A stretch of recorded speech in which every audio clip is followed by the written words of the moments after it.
ये 5000 वर्ष पुराना मंदिर है। नंदगांव बरसाने से गोपियां दूध दही माखन का बेचने के लिए मथुरा की कंस की नगरी जाया करती थी, तो भगवान श्री कृष्ण के पर्वत के ऊपर गाय चराया करते थे।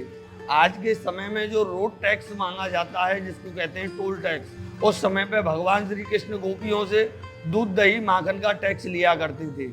इस वजह से इस घाटी का नाम दान घाटी पड़ा। यहाँ भगवान कृष्ण ने दान लिया था बैठ के, इसलिए इस मंदिर का नाम है दान घाटी।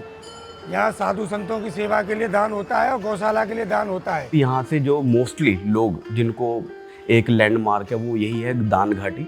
दान घाटी से बड़ी परिक्रमा स्टार्ट होती है, फिर वो पूरा 21 किलोमीटर का ये राउंड है, फिर वहीं पर जाकर ख़त्म हो जाती है। लेकिन जो इसकी मेन स्थलियाँ हैं वो जो वहाँ पर उनको जाना चाहिए, तो उसमें राधा कुंड, श्याम कुंड, कुसुम सरोवर, नारद कुंड, मानसी गंगा, दान घाटी, यतिपुरा, तो ये स्थान है। यहाँ पर वो परिक्रमा करते करते अंदर जाके दर्शन भी करे। ये नहीं है कि वो चले और एक फिजिकल वर्कआउट की तरह वॉक करके चले।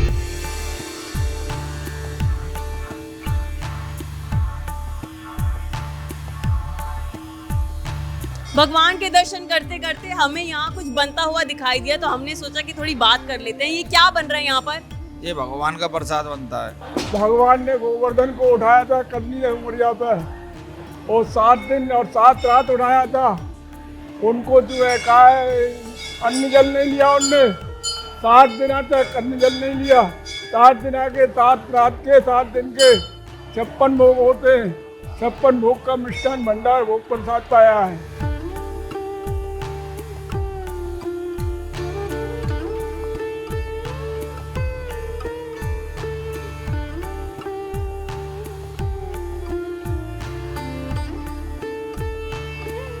मैं उस स्टार्टिंग पॉइंट पे खड़ी हूँ जहाँ से ये पवित्र परिक्रमा शुरू होती है। अगर आप सड़कों पे देखोगे तो लिटरली उमड़ता आस्था का समुद्र है ये।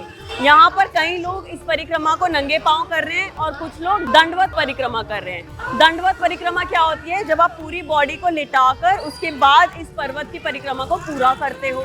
जो लोग पूरा ही ऐसा करने वाले हैं उनको लगेंगे पूरे 7 दिन, क्योंकि ये पर्वत की जो परिक्रमा है वो है 21 किलोमीटर्स की।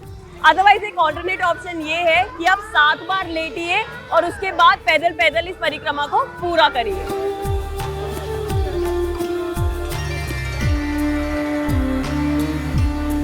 मैं हर मंथ आती हूँ यहाँ पे। अच्छा, तो इस महीने कुछ खास है? अधिक मास चल रहा है ना, इस वजह से। तो उसमें क्या मान्यता है, मतलब क्यों? ये पुरुषोत्तम भगवान के लिए होता है ना ये, तो इसलिए जितना ज़्यादा जप तप करो तो उसका फल और दुगना होकर मिलता है। अधिक मास में जितना आप करोगे पुण्य उसका 10 गुना या और भी ज़्यादा फल मिलता है। तो नॉर्मली आप करो और अधिक मास में करो तो काफ़ी सारे पुण्य इकट्ठा हो जाता है। आनंद ही मिलता है, बाकी तो ऐसा कुछ मांगा भी नहीं है भगवान से, जो दे रखा है सब बहुत है। हमारा देसी नाम है चैत्र, वैशाख, ज्येष्ठ, आषाढ़, श्रावण, भादो। हर महीने का एक अधिष्ठात्री देवता होता है। तो इस महीने का भी जो अब ये 3 साल बाद में एक पुरुषोत्तम मास होता है, इसका भी एक देवता है। तो ये देवता को जो है बाकी देवताओं ने एक तरह से साइड करके रखा कि तुम जो है उतना सम्मान नहीं पाओगे।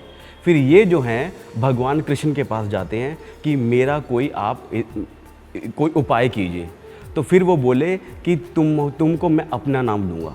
तो भगवान, क्योंकि वो सभी पुरुषों में उत्तम हैं, पुरुषोत्तम कहलाते हैं, इसलिए उन्होंने अपने स्वयं का नाम इसको दिया, इसलिए इसका नाम हुआ पुरुषोत्तम मास। वैसे तो जो संसारिक लोग हैं वो इस महीने में विवाह, शादी, गृह प्रवेश और इत्यादि इत्यादि जितनी भी चीज़ें हैं वो नहीं करते।